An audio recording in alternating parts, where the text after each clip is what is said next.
Welcome back, listeners, to another round of Tom Foolery and Hullabaloo, the podcast where history's mysteries collide with our questionable sense of humor. Questionable. I would say it's award-winning, except no one's given us a award. Not yet, Not yet. but that's because half the time we sound like we're just bickering over who took the last donut. Well, today, donuts aren't on the big mystery table. We're going to go way bigger than that. We're going to talk about princes. Dun, dun, dun.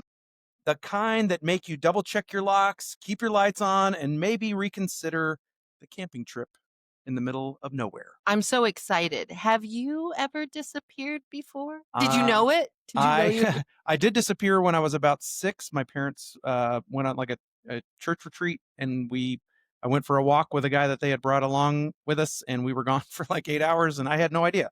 The guy was great to me, as a child. He never let on that we were lost. But y'all were lost. We were definitely lost. When somebody came and picked us up in like a Jeep, they were like, "Are you Will Foshee?" Because that's what my name was at the time. "Are you Will Foshee?" I was like, "Yes." And my mom was crying when we got back. Right. I had no idea, but from my parents' perspective, I was definitely You would definitely disappeared. What a horrible feeling. I mean, I can't even imagine. 8 hours. I can't imagine I would love to hear your mom's perspective on that, because as a mother, I mean, I lost Hudson for about 3 minutes one time. Right. And it was the longest 3 minutes of my life. We were at my family, all my cousins, aunts, uncles, retreat at Jellystone. And Jellystone is like an RV park / water park, cabin, whatever. Right. On the river. Yeah, Hudson is like 3, and Oof. I'm the main coordinator of the deal, so I'm like getting food, getting people in their cabins, getting everything ready, and all of a sudden I'm like, Hudson, where is Hudson? Yeah. And no one knew where he was. My mom mind goes to water, where he's in the Right. water. He's in an RV with a stranger. He just made a friend with somebody. Yeah, and no, my cousin Cody had taken him and his son Reed over to the gift shop, Oh boy, but didn't tell us. it's like Herb taking But me yeah, for a walk. super long 3 Our minutes. son Will went missing when I was in Korea for a year. Kristen went to the beach with her family. Will was probably 5. He got out of the water and went the wrong way, and they could not find him. And Kristen's mind went to like worst case scenario, like riptide, or he's in one of those weird pipes that go out into the ocean somehow, or whatever. But he also used to go missing in every department store that we ever had. He played hide and seek with us regularly and would just hide in like those clothes things, the circle clothes thing. Oh yeah. And we'd have to say, "Okay, Will, we're not playing anymore. Make a noise or something." And he would always come out smiling. Oh, that's the worst. Yeah, it is the worst feeling. So we are going to go through disappearances. Some of them have explanations that make sense, but most of them, like Bigfoot. Okay, here we go. Bigfoot. Like he's kidnapping people and just hiding them in the woods.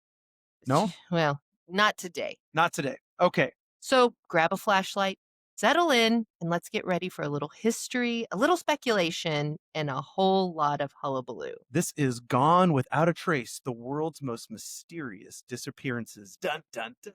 So we're going to kick off with Would You Rather? Okay, Disappearance Edition. Disappearance Edition. Would you rather disappear in the Bermuda Triangle or vanish while hiking in the Himalayas? Like, where would I rather be lost? Yeah. Well, I think it would have to be the Bermuda Triangle because that sounds tropically nice. Absolutely. I would be lost with a pina colada on some Bahama Mama island. Kristen would be looking for me. I would just be sitting out, getting a tan or something. Yeah, but I don't want to face the wilds of the Himalayas. No. Lost. No. I think it is well documented on this podcast that I would rather never go to the Himalayas. I know, same. I think we know what we're getting him for Christmas. A hiking trip to It's Mount just Everest? a shirt that says I'm Never Everest. going. Yes. Okay. Would you rather be remembered as a famous disappearance mystery or never be remembered at all? Yeah. I mean, here's the deal. I'm vain enough to say I want to live a long time. So if I'm going to disappear, I want to be like 90 when I disappear in that mystery. Well, but Grandma went walking, never came back. That's right. I don't want to be in the prime of my life and disappear. So we've talked about this before. I'm fine with never being remembered at all. But also, Amelia Earhart is one of the greatest stories of all time. Maybe she's not missing, but everybody at least thinks she is. My grandfather disappeared for about 8 hours one Saturday. And he came back speaking Spanish? Yeah, same guy. So this is like cell phones are not in everybody's vehicles. It's the late news. And he was in San Antonio with my grandmother visiting her family, and he needed a break. He dropped her off at her sister's and was like, he was from San Antonio, born and raised. So he was like, I'm going to drive around, drive by my old house, hit my old haunts. And then he needed a nap. So he Oh, pulled over on the side of the road and took a nap. Well, 8 hours go by. My grandmother's that's like, a great nap. he was old. Yeah. He had a great nap. And this was before silver alerts, or we would have issued a silver alert. But my grandma calls my dad in Del Rio, 2.5 hours away, and says, I can't find Sam. I can't find Sam. He hadn't come back. He's been gone for 8 hours. So my dad grabs me. We get in the truck. We start heading that way, calling the police department. My dad did have a cell phone, but my grandfather didn't. And then we get to about Bracketville, which is 30 miles down the road, and she calls back. He just walked in. Oh boy, man, just make a phone call. Let everybody know. Yeah, I'll bless be his right heart. back. Man, that's crazy. All right, let's do the next one.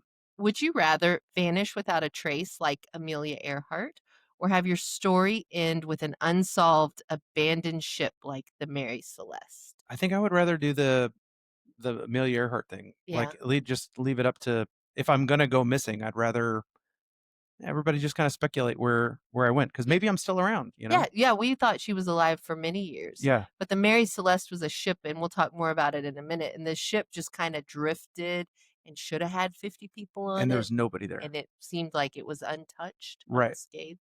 Like no evidence of what happened, and yet evidence that people are missing. Like Yeah, that's it's pretty yikes. crazy. Would you rather wake up 50 years in the future after mysteriously vanishing, or 50 years in the past? Okay, so there's a Nate Bargatze joke about this where he's like, if I went back in time, nobody would believe I was from the future. He couldn't prove that he was from because the future. Yeah. he couldn't prove it. They were like, who's the president? And he's Right. like, oh, Abraham Lincoln.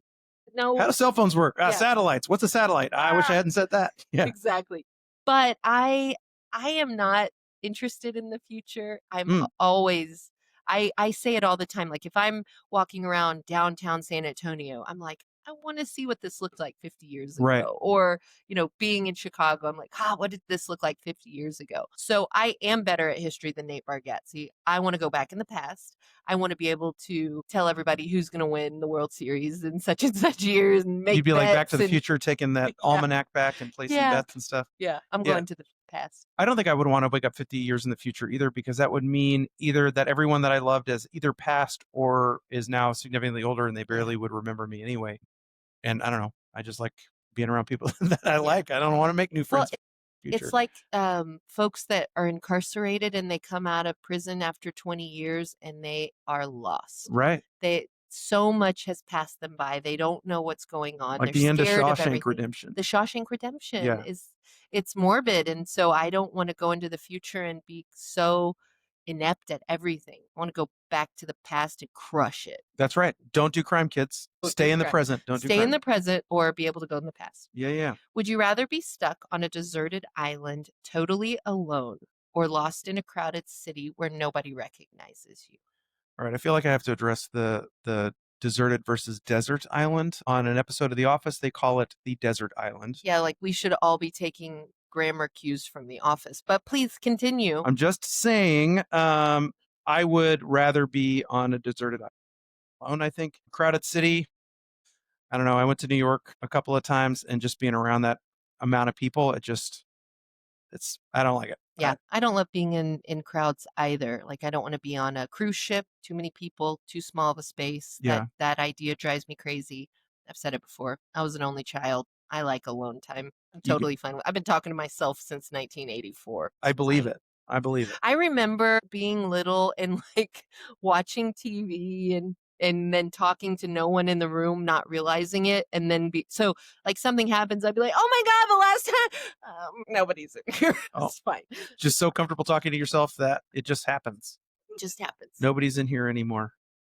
Nobody was ever in here. Kristen doesn't talk to herself, well, at least not that I'm aware of, but when I am home, she definitely talks to me. Like she'll be in the laundry room and I'll be in the garage, and she'll have a full-blown conversation with me as if I'm there, and then expect me to have heard what she is saying. And I feel like that is kind of like talking to yourself. Yeah, well, it's not. She expected you to hear it all. But I've started yelling because our house is very convoluted like yours. It's not open concept necessarily. And I tell the boys, if you cannot see my eyes, you cannot speak to me. Yeah. because I can't hear a word you're saying. The sound has to weave through the house, and occasionally I'll yell to them, and they'll be like, "Mom, can't see your eyes," and I'm Oh, like, "Rah," like that makes me happy. Then run in here where you can. Mom is having alone time. She's having a great conversation to herself.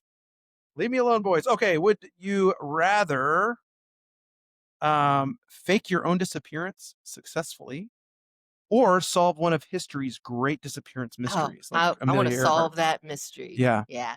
I don't have any criminal intent, I don't need right. to disappear for any reason. Well, I think that Yet, this is yet. if this podcast takes off, I may want some more alone time, but currently don't need to disappear. Yeah, So I'd rather solve one. this is a topic that you and I kind of share a fascination with, the very famous disappearances. Last night I started watching a TV show called Mosquito Coast, which is loosely based on a Harrison Ford movie, but it's a whole series. And I think they haven't said this, but I think the family is in witness protection, and so they're moving Mhm. constantly. And that would just be exhausting. Oh, it would be awful. Like, how would you successfully disappear? In this Like, day and age, I don't know that witness protection is what it used to be. yeah, like I think you'd have to leave the country. well, the dad came in and caught like his 15-year-old daughter with a cell phone, and he's Yeah. like, "No cell phones," Yeah. and it would be exhausting. It Like, would you be could hard. not live off the grid unless you went to South America, which is what they end up doing. Yikes. Or the Himalayas, I guess. Yeah, they're taking witness protection there. Would you rather your disappearance be turned into a best-selling book or a hit Netflix true crime series? I think the book. The book's always The better. book's always better. Although the thing with series is they are longer. Like I am so excited about the Harry Potter reboot Oh because no. they're doing it in a series. Instead of just doing it in 8 movies, Yeah. they're doing it in 8 seasons of 12 episodes or whatever. Right. So you can get more detail. You're going to get way more detail, which is Yeah. the good thing about series.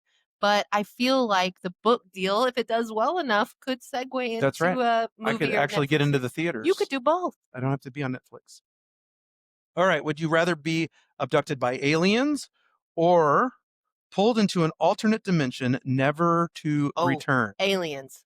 So that way I have somebody to talk to and hopefully a planet to go back to. I saw Interstellar with my favorite Matthew McConaughey. Yeah. Murph! That was sad. No aliens in that one, though. No, but he got pulled into an alternate dimension. I think you watched that movie wrong. Where was he? He wasn't in an alternate dimension. He was in ours. He was in the fifth dimension. Yeah. That's an alternate dimension. No, if I get abducted by aliens, I'm in the same dimension, just on a different planet. And it may be very nice. You watched that movie wrong. You said dimension. Yeah. You're saying dimension, fifth dimension. That's the alternate one. Time is a dimension. Space is a dimension. Continuum. He's in the fifth dimension, which is part of our existence. He's not in an alternate reality dimension. Alone. There's nobody with him there. Like he meets his daughter who's aged. Doesn't meet her. Re-meets her. She never sees him. She does. She has to see the clues. Have you watched the end of that movie? Am I ruining the end of that movie? Like, spoiler alert, she's the old lady. Murph is the old lady at the end of the movie that he's talking to in the hospital bed. Oh, that's right. He does come back. I keep confounding The Martian. The Martian, because Matt Damon is either in both of those or not in both of those. Yeah. I keep confusing The Martian with Interstellar. Oh, boy. But he got pulled into an alternate dimension for a while. I don't want to be there. I don't want to see alternate dimension is like the TV show as babies and then see them as that's the same dimension. Ladies. It's just diluting time. Alternate dimension is like the TV show Sliders, where he slides into another dimension, and in this dimension, instead of the lights being green for go, they're red for go. Or Elvis never died. Nice. Or like dinosaurs didn't go extinct. Or then I want to be in an alternate dimension. Communism won. That. Oh, I don't want to be in that dimension. Yeah, it's a whole TV series in the 90s. I used to make Kristen fall asleep to it. In the 90s, I was still watching Sesame Street. Yeah. Me too. Right after Sliders. Okay. All right. You go. From the news desk, we're going to first talk about the incredible story of Juliane Koepke, the girl who fell from the sky. This is just an amazing story. And if you I heard it the first time, I was in disbelief. Yeah, it is incredible. It's an incredible story. So on Christmas Eve, 1971, how old were you then? My mom wasn't even out of high school yet. Yeah, I wasn't born either. Yeah. My dad had just graduated. My mom wasn't out of high school either. On Christmas Eve, 1971, 17-year-old Juliane Koepke boarded a Lanza Flight 508, and this is a South American Airlines, where she and her mother Maria were flying from Lima, we'll just say to another location in South America. 40 minutes into it, the Lockheed Electra flew into a violent thunderstorm. A blinding flash, a shudder, and the aircraft broke apart at 21,000 feet. I'm sorry, I'm getting a little emotional. This has got to be It's crazy. 17-year-old girl strapped into a seat next to her mom. It's Juliane, still strapped into her triple seat, was sucked out of the fuselage and fell nearly 3,000 meters into the Peruvian Amazon, like into the jungle by herself, still strapped into her seat. She survived with a broken collarbone, a torn knee ligament, and deep lacerations. The plane's operator, the Lanza Corporation, had a poor safety record, and the crash effectively ended the airline forever. Yeah. It is just incredible. I mean, how you live through something like that 21,000 is feet. insane. So they think part of it was physics, part of it was the foliage, the canopy of the Amazon. The investigators and later analysts suggested that the row of 3 seats kind of acted like a makeshift parachute, Right. and her fall was slowed by the storm updrafts, and then finally the jungle canopy cushioned her impact. She blacked out. She woke up alone, and she drew on the skills learned from her family's Penguana research station, followed water downstream, avoided the centers of rivers, and she listened for boat engines. It's just so crazy because she survived and her mom didn't Right. because she had her seatbelt on. Yeah. I mean, it's crazy. So she was in the jungle for 10 or 11 days and she waded creeks and dodged piranhas, nibbled candies that she found in the wreckage, and treated Her, it's bot fly infestation, which is a fly that gets like into your burrows underneath your skin. yeah. It's crazy. She treated those wounds. The way a local logger would, with gasoline poured over the maggots. Yeah, she like found just whatever was there and she poured gasoline onto her wounds. Search crews had actually called it off around day 10. On day 11, she reached a logging outpost and she was rescued by returning workers, then evacuated by canoe and then aircraft. Because she was in the middle of the jungle. Yeah. And she later helped locate the crash site. She found her mother's body. She later returned to Germany, earned a PhD in biology, and eventually took over her family's research station in Penguana. Her memoir was titled When I Fell from the Sky. And then there's a documentary by Werner Herzog called Wings of Hope that retells the ordeal.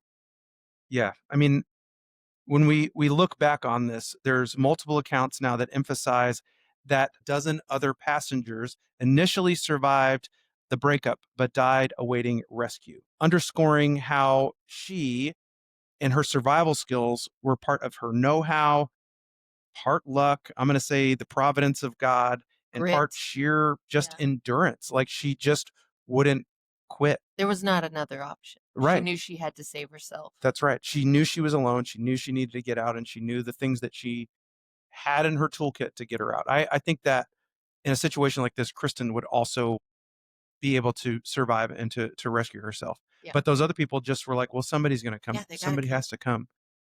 I can't even believe the story. Like, it's just so amazing. It is, and like I said, the first time I heard this, I think, was on another podcast, and I could not believe that anyone would survive a fall from the sky like that. Right. But then to learn that 12 other people potentially survived it Yeah. was incredible. But the fact that she was the lone survivor of that crash is absolutely I mean, unbelievable. 10 days in the Amazon would Eating, kill you. If you're yeah. just sitting around waiting, the Amazon is going to literally eat you alive.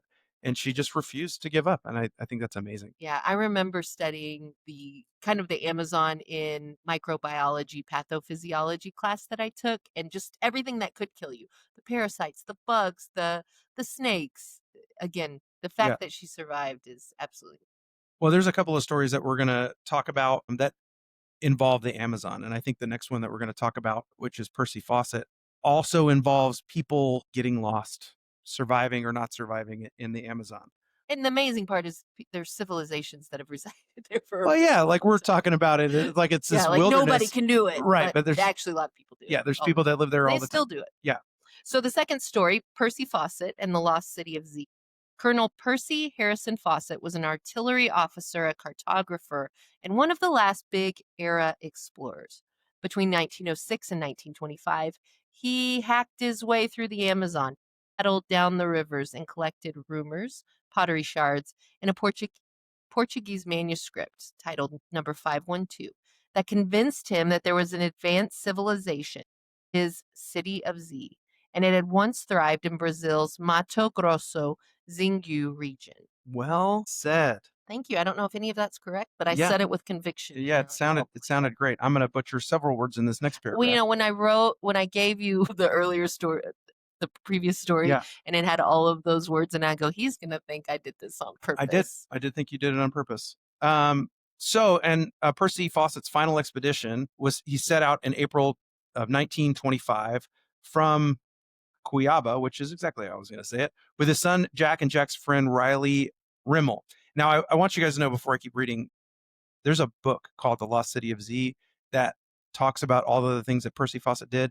Like this is his last expedition that we're talking about, but he had several other expeditions where he was going, raising money, going to find, like he was committed to find this Lost City of Z.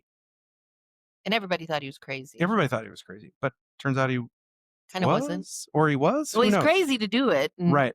was kind of right. 1925. So Fawcett traveled light by design to avoid spooking or provoking indigenous communities. His last letter home, which was May 29th, 1925, about a month into his trek, came from a camp that he dubbed the Dead Horse um, because on a previous expedition, a horse had died there. But then nothing. That was his last letter. He warned, don't send it rescue. But that didn't stop dozen of search attempts over the years. So, what happened to Percy Fawcett? The leading hypothesis, built from the Kalapalo oral history recorded decades later, said that villagers had fed the trio and urged them not to go any further east into hostile territory. For 5 nights, they saw the Englishmen's campfire smoke, and then it vanished. The Kalapalo say hostile groups likely killed them, contradicting earlier accusations that the Kalapalo themselves had done it. A 1950 skeleton identified as Fawcett's turned out actually not to be his. Yeah. So here's the twist that makes this even more than a lost explorer tale. Modern archaeology in the Upper Zangu by Michael Hitchenberger, probably, and indigenous collaborators have revealed earthworks, roads, ditches, in a large planned settlement, I think like a network of plazas at a town, that flourished before the European disease collapsed the population. It's not a single marble city, but it is a complex urbanism in a rainforest, evidence that Fawcett's intuition wasn't purely fantasy. Because you guys have to remember when, like, the conquistadors got to South America, they saw cities and they reported back to Spain and Italy that there were these large cities, the city of gold, El Dorado. But by the time other explorers came 50 to 100 years later, none of these populations exist. And what modern technology is proving is that those cities did exist, but smallpox and other diseases that Europeans carried, where the indigenous population did not have the ability to fight off those infections, they all died in that 50-year period. The jungle took over. And then the jungle just took them back over. Well, keep going. The story has echoed through the last 100 years. David Grann's book, The Lost City of Z, and James Gray's film under the same title have reignited interest. National Geographic and others have revisited the case as new Amazon surveys keep revising what we thought was possible out there. Fawcett himself remains missing, but the idea that he chased, in a way, has been found.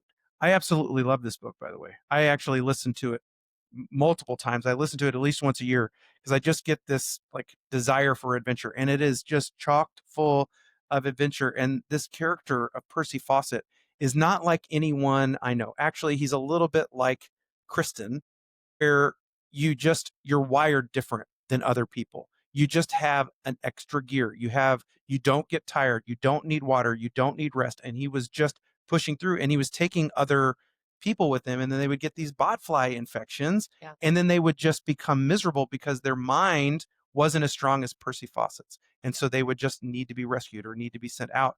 And Percy Fawcett was often frustrated that he couldn't find somebody that was like him. So when his son Jack was old enough, he thought, this is the time. We're finally going to find it. And then they went missing. I mean, maybe they did find it. Yeah. I think that that's such a great thing to bring up. And as an athlete, I say this to people when they're like, I can't run a mile. I can't do this. I'm like, it's mental. It's not Right. physical. Right. Your body can do amazing things. Push it. Don't let your kids quit after one lap. Right. Make them run a lap. Make them run 2 laps. Give them water. Keep them hydrated. But you can do amazing things. It's all in your mind. Right. The body was designed to do it. Just told an athlete this morning at the CrossFit gym that half of lifting is convincing yourself that you can. Yes. The other half, you actually have to be able to do it.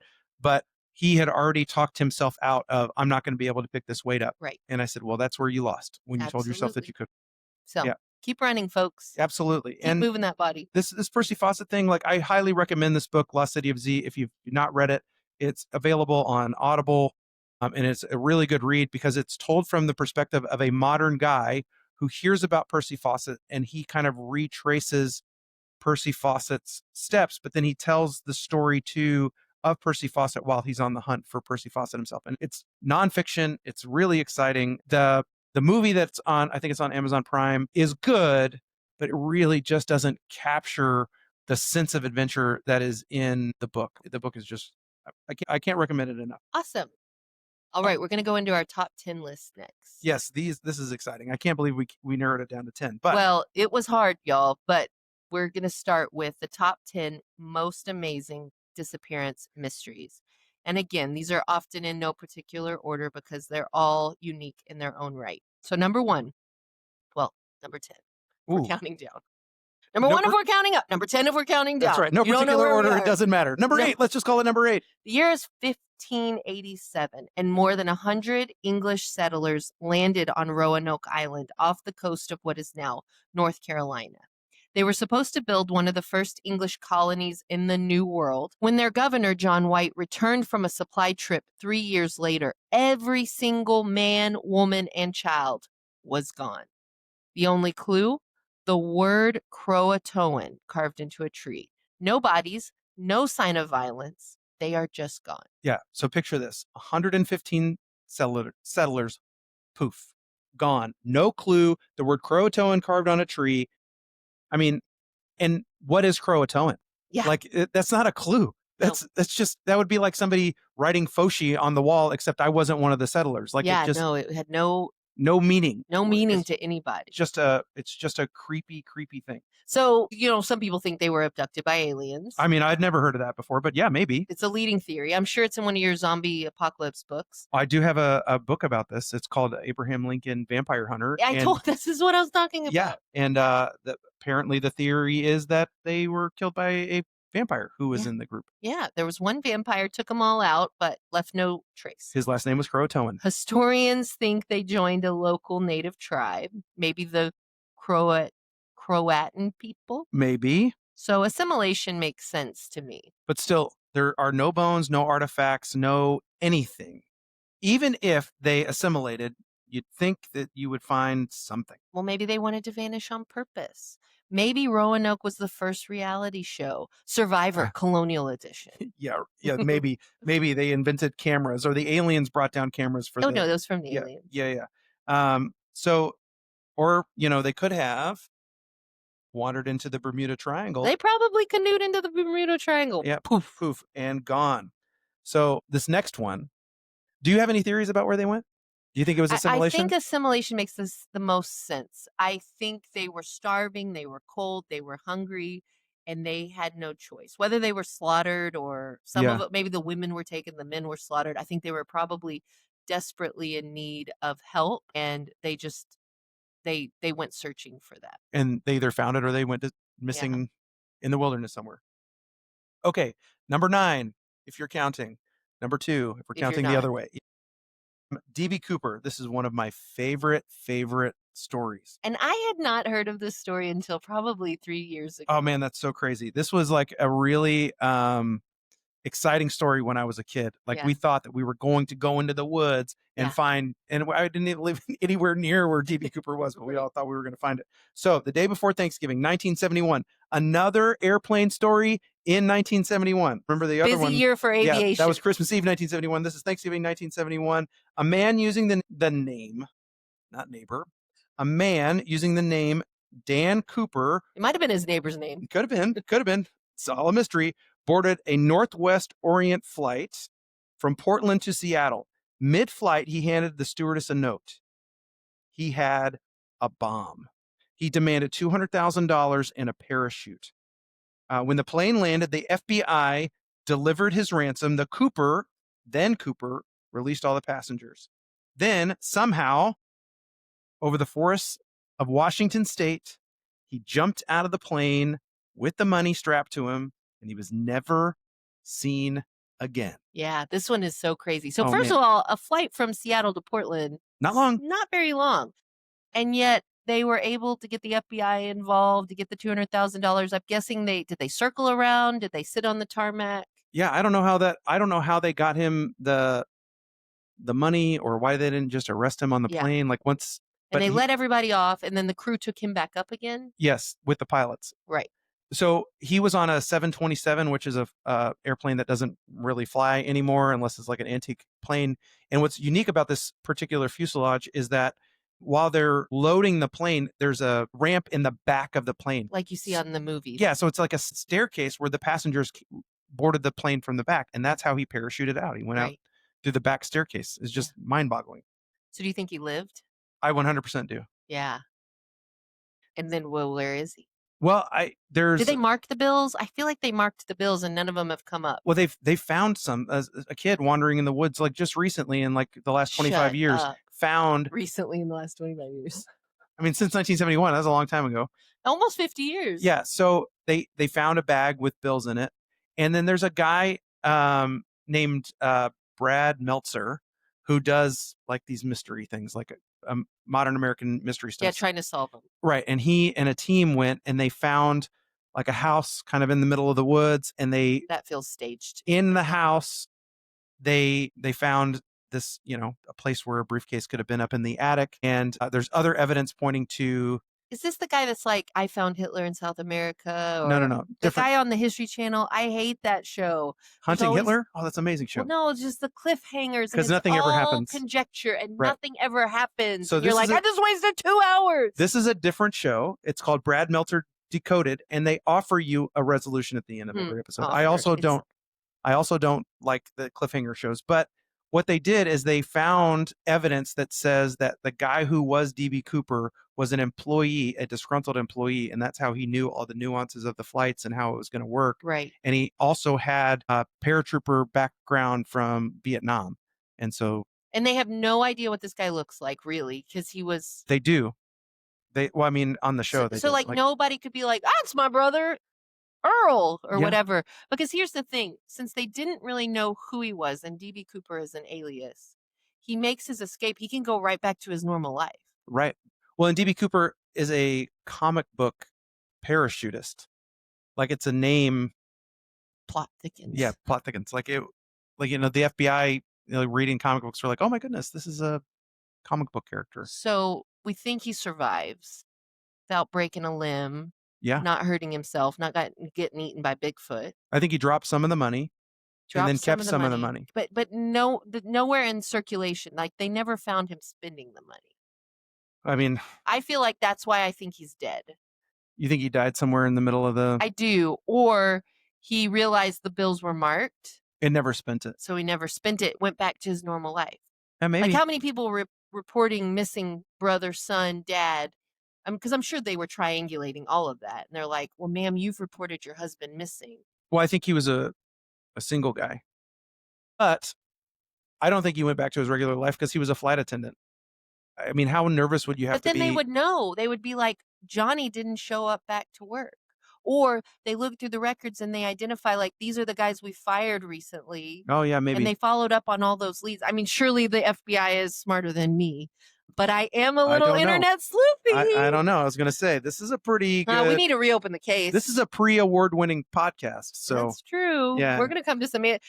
If you're listening, you're probably not. You should hire us. You should hire us. Let's get to the bottom of this D.B. Cooper BS. This pre-award winning podcast does its own research. Yeah. I think he's alive, and I think but also the non-conspiracy theorist in me is like, this guy wants to be caught if he wants to be caught. I mean, Like, 1971, he's dead now. yeah, he's dead now. No, he may not be. I think he was like a 40-year-old in 1971. Ooh, he's 90. He's dead. Never mind. I forget I forget how quickly time has passed us. Remember when you weren't born in 1971 and you're 40. around your 40s? Well, the next story is my favorite. Oh, okay. Let's get into it. I saw a little documentary about this recently and fell in love with the story. I don't think I've ever heard of this one before. Awesome. I'll shoot you the clip after this. So the Tonga Castaway Boys. This is in 1965. 6 schoolboys from Tonga, ages 13 to 16, they stole a fishing boat to just go on an adventure one day. And Tonga is an island in the South Pacific. The storm smashed their boat, and they drifted for 8 days without food or water before they washed up on a deserted island called Ata. And here is the wild part. They all survived for more than a year. They were finally rescued on the island after 15 months. They built a garden. They collected rainwater. They fashioned a gym, and they created a fire that they kept burning 24/7 so that if anybody was in the area, they would see it. When they were finally rescued by an Australian fisherman, they were healthy, strong, and very much alive. That is incredible. It was incredible. So in the beginning of their story, they were just surviving. They're like, we're eating coconuts, we're trying to catch fish. And when they realized they were going to be there for a while, they realized they had to take care of their mental health. And so they divided up tasks, made a chore chart, rotated through things. They made like game fields. So they'd play volleyball or cricket or whatever. Like they realized like we have to have a routine. We have to stick to it. We have to have fun with it, or we're not going to ever survive. So they're rescued. They see a boat, those Australian fishermen. They flag him down. He rescues them. He takes them home. They're immediately arrested for stealing the fishing boat. Oh, come on.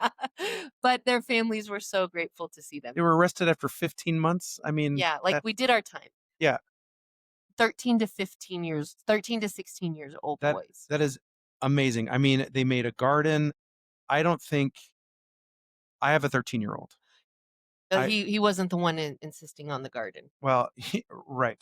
I mean, that's like that book. What is it that we all had to read in elementary school or middle school or whatever it was? Yeah, that didn't turn out very good. Lord of the Flies. Yeah, they murdered the fat kid. They didn't do it.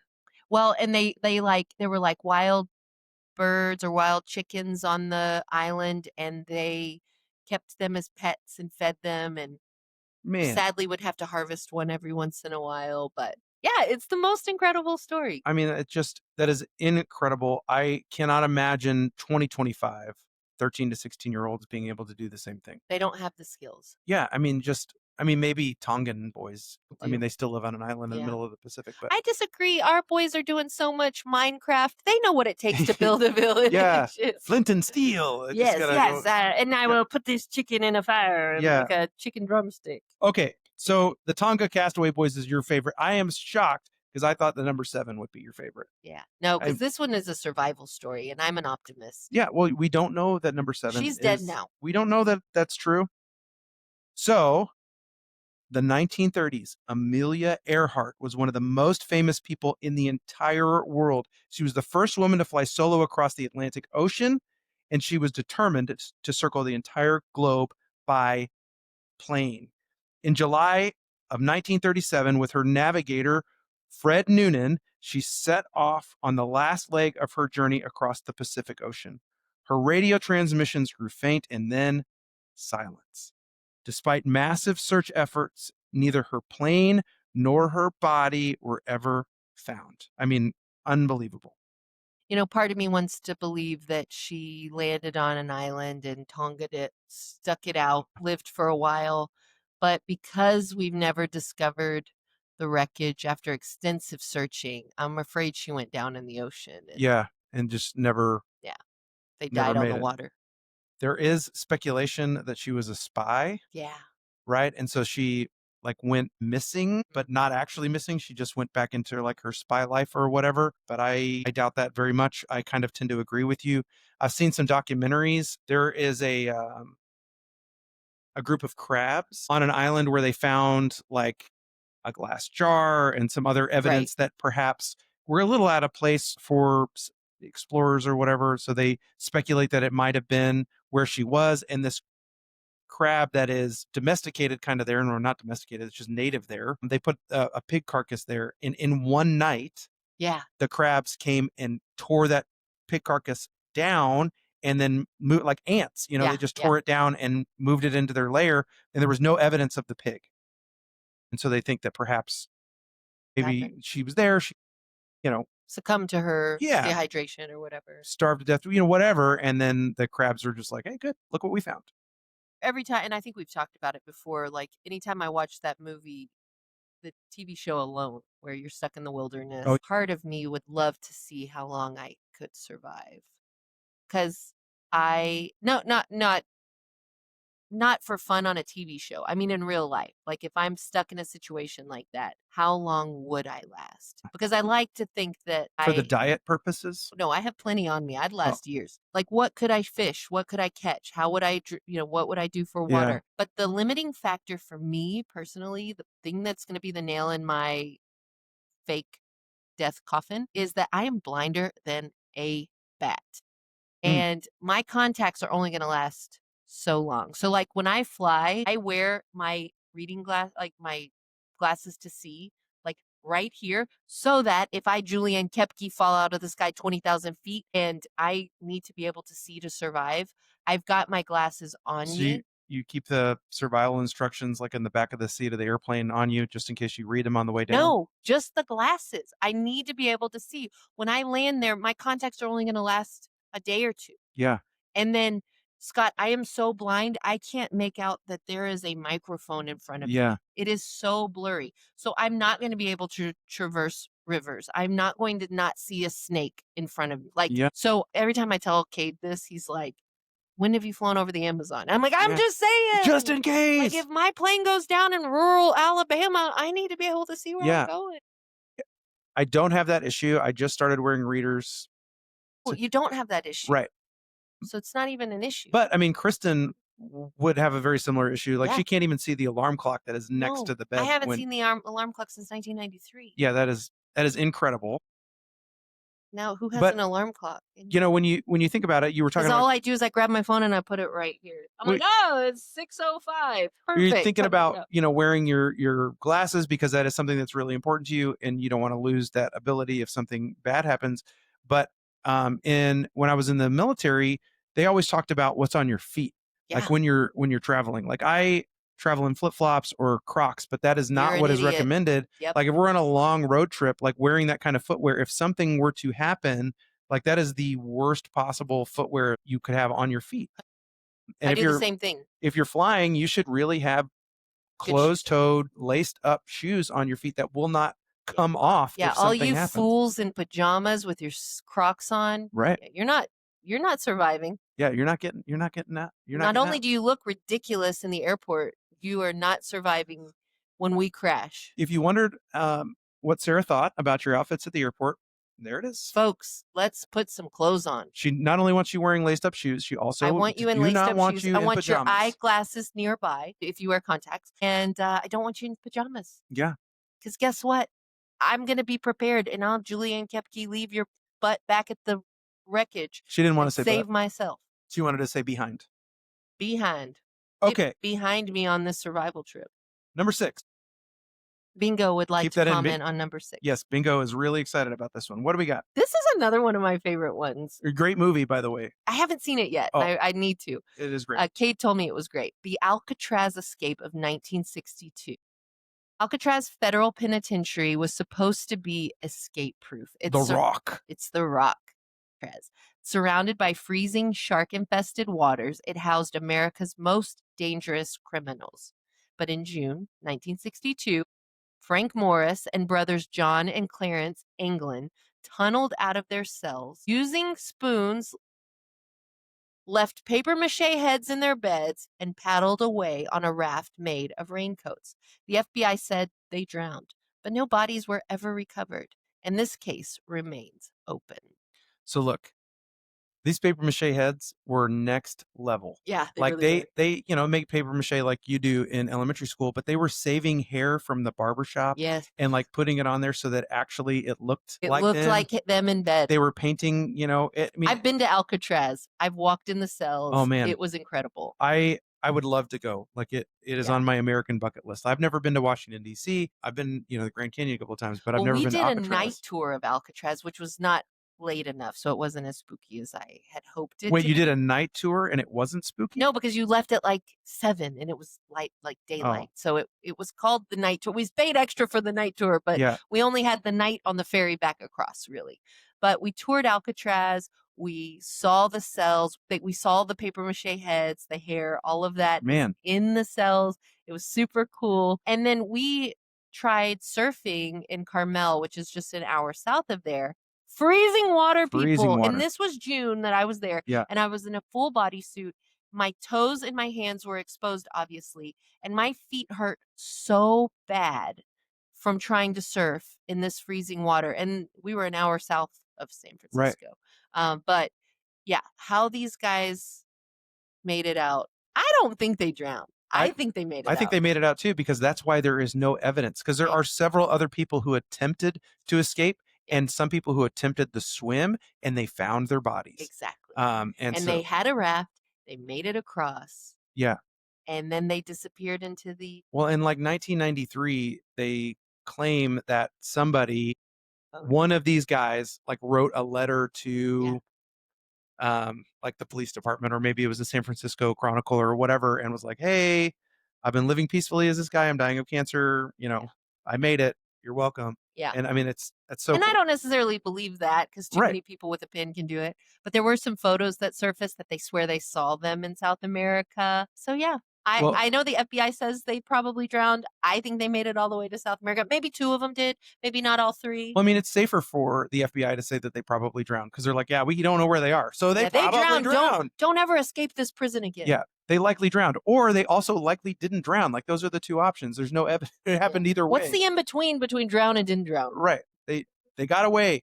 Um, I mean, I'm such a pansy when it comes to cold water. Like even in Hawaii, where the temperature is the same 99% of the year, that water felt cold to me. Like I Yeah, was still having to wear like a surf guard or whatever when we got in the water because I don't like being cold. the Like water was cold, yeah, y'all. I can't even It imagine San probably would have Francisco been water. miserable, but if someone is they are doing this to for freedom. For like that's a whole different level of resilience and Right. grit, and they've seen the other side of it. Yeah, I'm gonna keep swimming Well, and and keep Alcatraz is so notorious. Like they're talking about opening it up again just because of the reputation yeah, that just to scare Alcatraz has. people. Yeah, and they house people like Machine Gun Kelly and Al Capone and the Birdman of Alcatraz. I All of thought it's Machine Gun Kelly was a rapper. yes. There is a current Oh, I was rapper. like, I didn't know he was arrested. He was a gangsta. It's probably It's a ferry boat ride length, I bet it's 12 miles, I think. no, no, no, no. It's not even a mile. Oh, it's not even a You can mile. see it from all of San Francisco. Oh, so Kristen could do it. Where's your phone? You're supposed to look this stuff up. No, that's not here. We would But have said it already. we We do ran out of our have. notes. We'll come back to how far it is. I mean, you can see it clearly. I'm gonna say 3/4 of a mile to a mile. I'm gonna stick with my answer of 12 miles. I'm closest without going over for sure. Oh, I might have gone over, but I'm Bryce is close. what? Wait, 5. See, Almost 12. almost 12. So number 5, Malaysian Airlines Flight 370. So this is a more recent one. 2014, March of 2014, Malaysian Airlines Flight MH370 took off from Kuala Lumpur bound for Beijing. So that's South Pacific going to mainland China, essentially. Less than an hour into the flight, the plane vanished off of the radar. Despite one of the most extensive searches in aviation history, only a few pieces of this wreck have ever been found. The disappearance of all 239 people on board is one of the greatest unsolved mysteries in modern time. But this one haunts me. An entire plane, 239 Yeah. people vanish during the age of GPS and phones. Right. And, as an air traffic controller, I worked radar for many, many years, and you are tracking those planes, but you don't have 100% coverage in all places. We use satellites now, but even those satellites don't give you 100% coverage. So the computer guesstimates your estimated location based off of the trajectory or the last known location and the trajectory and stuff. And that's what happened with this. Yeah. They were estimating that it was going, they were tracking the thing up, and then But it dropped off after, because it goes into like what's called coast mode after it isn't picking up the target anymore. Right. But at some point it has to go, we're in coast mode. It's That's right. off. That's Yeah. right. And then it just Well, and a disappeared. lot of the speculation is he took a hard left turn into the Indian Ocean, Right. which has perpetuated the theory that the pilot hijacked the plane, Right. He was essentially. committing suicide Yeah. or whatever. Yeah, and so that's why, to Scott's point, they're projecting it going forward, but when they did their later analyses, it looked like it took a hard left turn. And just went out into the open water and Yeah. ran out of gas and crashed. But I think that it could have been like hypoxia, where everybody, like, there was Right. a oxygen leak or something like that, and everybody just kind of passed out, And then it took a hard passed left away. turn. Well, no, the hard left turn happened because of the hypoxia, and then it just coasted. But you'd And think it'd be on cruise control. I mean, they were 5 hours into the flight. yeah, but I mean, you can. But if he was unconscious, you'd think the flight would just keep flying the projected flight. Well, I don't know. I use projected a but lot, but I don't know anything but about maybe there flying. was a left turn in their Oh, sure, predetermined, and then a right turn. and Like, then a right you're gonna turn back, correct. and they never took that Yeah, right turn back. that's true. I mean, who knows? I mean, it really is just a gigantic mystery. It, maybe it's aliens. Yeah, they deep dived into all the people on this flight. Was anyone suicidal? Was anyone I mean, they looked into the pilot. They did speculate that he had a simulator that he flew at home and practiced this hard left Oh, turn. yikes. Yeah, heard Oh, that. that's not good. No, and then there were 2 Israeli nationals on board with fake passports. Yikes. They had entered Malaysia with their Iranian passports, but they had boarded the flight, one with an Italian passport, one with another country. So they're like spies or something. Yeah, but then they dug into their history and their records and couldn't find anything nefarious. So that was a dead end as well. So this one remains unsolved as to the cause of it. But there is some speculation from mechanical failure, hijacking, and then a pilot murder suicide. Yeah, and it's just the planet is so big, It is a big planet. and like you just get out in the middle of the water and you're just gone. Yeah, and there's some big swaths of water over there in the Pacific. Yeah, for sure, for sure. All right, so the Franklin expedition. Oh, you take this one. In 1845, British explorer Sir John Franklin led 2 ships, the HMS Airbus and HMS Terror. Terrible name. They were the worst names. Yeah, I'd like to board the Terror ship, please. Oh no, I'd rather Thank be you. on What? the Erebus, please. Yeah, the Tower of Terror is treacherous enough, but yeah, let me take an expedition on the HMS HMS Terror. Terror. Yikes. Maybe it's a loose translation and terror means something wonderful in another language. Maybe there's an I missing and it's terrier. Who That's knows? the HMS Terrier. So their expedition went into the Arctic in search of the fabled Northwest Passage. There was 129 men aboard, and they disappeared into the ice. Years later, search parties discovered clues, abandoned camps, skeletal remains, hints of starvation, and even cannibalism. The 2 ships themselves were only discovered in the last decade. So 1845 to 1910, I mean 150 years Yeah, before they discovered the ships, and they were perfectly preserved in the frozen waters. it is just so crazy. Like, imagine being in the Arctic in the 80s on a wooden boat. Yeah. Like breaking through that ice on a wooden boat, and then the ice just freezing so Yeah. fast that you're like, Shoot. man, Bob, we're stuck. Well, we'll be here till it thaws. All and guess right. what? It doesn't It never thaw. thawed. Yeah. I mean, it is just, it's bravery. It's a little insanity. Yeah. It's just a little, I don't know. My wife was really nagging me at home, so I decided to jump on the HMS That's right. Terror. She told me to get some money, so I went on the HMS Terror and I got had stuck. 12 children to feed, so I took an expedition on the HMS Terror. Man. Yeah, I don't think that's a ship I'm getting on. Right. So instead of the Northwest Passage, you got the Northwest Burial instead. Yikes. Yeah. The guy's whole life basically became a frozen episode of Survivor, Victorian edition. Yeah, and Like, that wasn't a good season to be well, on. no, and you could just never get warm ever. Like, it's No, just that sucks. all right. The Mary Celeste, 1872. In December of 1872, a merchant ship called the Mary Celeste was found drifting near the Azores Island, which is pretty much in the middle of the Atlantic Ocean, kind of near Portugal. Now, hear this. The ship was intact. It was seaworthy and fully stocked with food and supplies. But the crew of 10, including the captain, his wife, their 2-year-old daughter, were gone. No sign of struggle, no sign of distress, just an empty, ghostly ship in the open sea. Yeah, this Terrifying. one is crazy because they call it the ghost ship Mary Celeste Right. because the ship they thought, oh, ahoy, look, a ship has arrived at the Azores. And then they realize it's not being manned. Once they finally wrangle the ship, it's super eerie. I mean, Right. what do you do but make a ghost story about Right. that? You have no choice. And aliens didn't exist at the time, so they didn't assume it was that. Yeah, and the speculators are like, well, maybe a storm came. Well, there wasn't really any evidence that Like nothing was washed overboard. Thing was still everything was intact. there. So pirates, all the cargo was there. Right, so that makes no sense either to me because pirates would take the ship or take the Yeah. cargo or At least take the cargo. right. Yeah. Knock a table over. Too much rum was on board for Yeah. it to have been pirates. So I saw another theory that we didn't have written down that perhaps there was a disease Yeah. that was found on the ship. Like one of the people had it and the people would rather, because that means they all got exposed to it. Quarantine. Right. And they were like, I would rather die at sea than Yeah. live the horrors of this disease or whatever it Sure. was. And that's a great theory. But you would think still I'd leave a note. somebody would be selfish enough to be like, no, I'm going to risk it. Like, right. risk it on a biscuit because When the captain wasn't like, I got a disease, and so we're all going overboard hey, today. we're gonna all jump or just jump off into a deserted island. Right. There's not really one to get off onto. No, Azores are coming up. Oh well. Yeah, we should wait for them. Yeah. Yeah, that doesn't make sense to me. But nothing about this one makes sense. Like, No. I don't have a good theory. No, there is no good theories. It's all just mystery. The ghost ship. Or it's Mary just a great Celeste. story as 1872. Who knows what's real? Yeah. No, Had to be aliens. real story. Real story.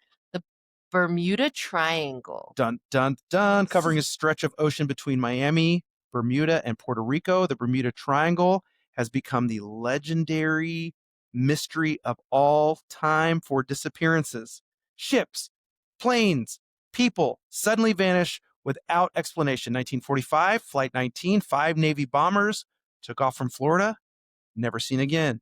1918, the USS Cyclops disappeared with 309 people aboard. Another bad ship name. I mean, yeah. Who's naming ships? Yeah. Why is it called Cyclops? Because you're only going to have one eye after this one. That's right. So skeptics, There's 9 men aboard? Right.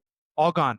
No explanation. So that's 618 eyeballs gone on the Cyclops. So the Bermuda Triangle is, that's good. The Bermuda Triangle is the biggest mystery for disappearances. Yeah. It is just. I mean, I feel like amongst Bermuda Triangle and quicksand, those are the two things I feared most. Because it was all over the place. It's everywhere. Like, yeah. You should worry about quicksand and Bermuda Triangles. Yeah, it is just. And coyotes dropping anvils on your head. I mean, that's what my nightmares were made of. Yeah.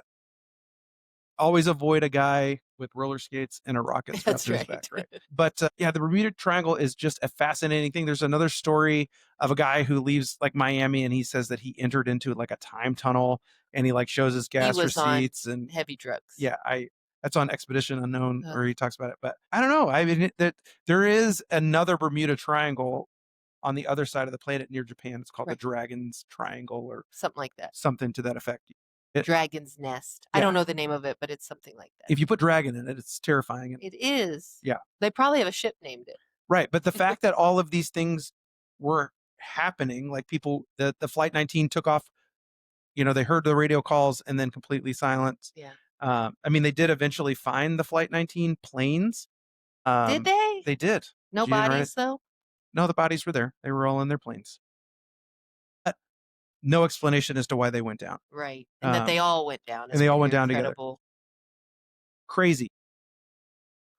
How popular the Bermuda Triangle was when we were kids, I don't know why anybody ever drives through it or, floats through it or, whatever, flies through it. Like it's crazy, but people do. It's a pretty big area though. Yeah. I have an Beautiful explanation. area. I have an explanation. We'll talk about it later. The last one on the list, and this was one I had not heard about until we did research for this, but because of its story, I wanted to include it because regionally it's near us. Ambrose Bierce, 1913. So this guy was actually a very famous American author, journalist, and satirist known for his dark wit. In 1913, at the age of 71, he was in El Paso and he crossed into Mexico during Pancho Villa's revolution. He sent a final letter to a friend writing, "As to me, I am going to leave here tomorrow for an unknown destination." And after that, he vanished. No grave, no body, no confirmation of his fate. I mean, this He was guy, like the Edgar Allan Poe of the nights, was kind of what my research said as far yeah. as popularity and dark wit, dark writing, I mean, satire. I don't know what all the other theories are, but I feel like that this was just him being like, maybe he knew that he was His dying. character, yeah. Yeah, he knew that he was dying, and so he wrote this one last thing, knowing that he was going to go off and die regardless of where he went. But the fact that they never found him, Yeah. but it is the early 1900s in Mexico, And there was a lot of turmoil, right? a lot of issues with Mexico in its revolution. But But there was some speculation that he had kind of postured that this is how he wanted to go. Supposedly, some experts believe that he was executed by a firing squad in Mexico. But also, other people said he kind of predetermined that. Like, he was like, well, probably going to die by firing squad in Mexico. So, did he arrange to die by a yeah, firing squad in Mexico, to your point, because he maybe was terminal or was ill? but what a way to go out though! Like, write a letter, like, "Yeah, I'm going to somewhere. Don't come look for me," whatever, Yeah. and then just gone. I see a guy wandering on a burro into old Mexico and pissing off some people, like, trying to be this flamboyant American famous writer. And they're Yeah, like, yeah, no, this is, yeah, we're not going to do it. What's your name? Ambrose Bierce? yeah, we're No, going to you're done. execute you by a firing Yeah, squad. you're done. Well, that wraps up the top 10 most fascinating I mean, I disappearances. had a really good time with that. I hope you guys did too. That was a good list. So for today's hullabaloo debate, we've already debated, was Scott lost at Disney World? So we couldn't do that again today. But Because Scott was not lost. because today I want to see Bermuda Triangle. Are Yeah. you willing to travel through it, Scott? Yes or no? 2025? Yeah. Yeah. Yes. You're totally comfortable traveling Totally through it. comfortable in I 2025. don't want to tempt fate. I don't want in there. Fly me around the Bermuda Triangle. Boat me around it. I'm not going through it. But why? Just because of all of the disappearances? Yes, absolutely. They talk about rogue waves that come out of nowhere. There's something I mean, happening yes. that takes your What about sea monsters? Is that what you're they're worried there about? too. Sea They only monsters? live in the Yeah. Bermuda Triangle. It's so terrifying. There's like methane gas that bubbles up and sinks your ships. I have a 13-year-old son. There's methane gas that bubbles up in our house all the time. It is. I need to Um, get y'all some better candles. so I'm confident, but because of just technology, because there's a polarization of the North and South Pole. There is an inverse of that, which I believe is the Bermuda Triangle, and then the Devil's Like an Triangle. east and west pole almost. Correct. Well, And that there's doesn't make any sense. well, and there's theories out there like when Pangea, megacontinent or whatever, it broke apart when it shifted from the Bermuda Triangle and the Devil's Triangle to what we call the North and South Pole right now. And the reason that I would be completely comfortable with it is because when people were navigating and getting lost in the Bermuda Triangle, because people do fly through the Bermuda Triangle now all the time. Do they? They boat through it How all the come they time. don't put that? Like, I feel like there needs to be a giant scoreboard, and it's like successful trips through the Bermuda Triangle, 467. Successful trips through the Bermuda Triangle, 2. Like, I Yeah. need to know these numbers because in my mind, it should be avoided at all costs. People, earlier this year were getting upset about all of the aviation accidents that were happening. There Yeah. is 1 million people right now that are airborne flying through the sky Only right a now. million? Millions Okay. of people flying around right now, and we're not going to hear about a single one of them because nothing bad is going to happen. That was a very bold statement. I worked at an airport. I hope no crashes occur right now while we're talking, because you're going to feel terrible. I worked at an airport that had over 100,000, sometimes even 200,000 operations a year. And we didn't have crashes, and we just worked all of those You airplanes. flew over the Bermuda Triangle, Scott? I don't think How many pilots have you navigated through the Bermuda I don't Triangle? think I've ever flown over the Bermuda Triangle. Okay, I didn't think I was so. never stationed on the East Coast, but I 100% would fly through the Bermuda. Do you have a friend you can phone and be like, "Hey, buddy, also air I mean, traffic controller"? I have some pilots that I could probably phone a friend right Be now. like, "Have you flown through the Bermuda Triangle? Yeah. Did you notice instrument But malfunction?" here's the reason why I would be comfortable with it and why people were getting lost back then. Because of compasses that are pointing north and south, east, west, whatever, are based off of the magnetic poling of the North Pole. Hold on. Okay. Compasses don't point anywhere but north. Why are they pointing east, Yes. west, and south? They are oriented towards the north, and you can move your compass with the north going that way and say, okay, now I'm going east. You know that north is over here. Yeah, Now I I'm just wanted to going make east. sure that your compass doesn't have more Yeah. arms than my compass. No, it does not. That would not be fair. It does not. It has the same north, east, south, west, and then northeast, southeast. As all the compasses are all the same. They're all off of the North Pole. You get what I'm saying, right? When the compass points east, is what you said. You can point your compass to the east. You can point your compass to the east. Yes. The arrow is going to go to the north, but you turn the little dial. This is how navigation happens. This is why y'all are going to get lost in the Amazon. Oh, see, I shouldn't go through so this may be independent. Yeah. I don't need to go through the Bermuda Triangle. You'll be fine. Yeah. And so when boats were going through it before GPS existed, which is the global positioning system, which is based off of satellites in space, they were using the magnetic polarization of the planet to navigate using latitude and longitude. Right. But something funny happens in Bermuda. But something funny happens in Bermuda, and the magnets don't point, or the compasses don't point north anymore. They get all wonky because there's a magnetic variance in that area because of the polarization of the planet. And the same thing is happening on the other side of the planet as well. So if you're navigating off of minutes and seconds using latitude and longitude, which is what everyone was doing because they thought it was a foolproof system, they were getting lost because they were going east. We're supposed to be going west, and they would turn their compass thinking that they're oriented towards north, and they weren't because the magnets weren't working. And it's the same thing when you're flying. Why weren't they flying through it?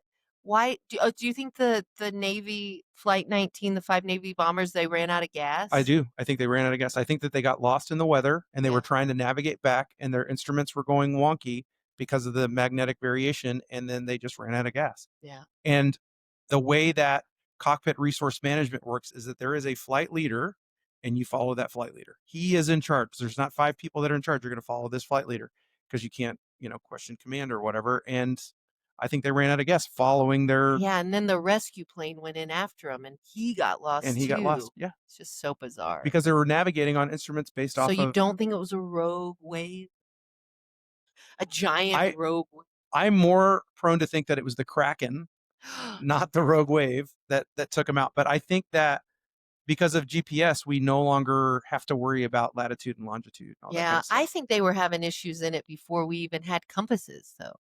That's where the Kraken and the methane bubbles were. I think there's other things happening there. What time in history did we not have compasses? All the times. All the times in history? Like Jesus didn't have a compass. Jesus didn't. Sundial is not a compass. Using a sextant only works at night. Right. So I don't know the age of a compass. I don't know the age of a compass either, but you can make a compass using a needle and a leaf.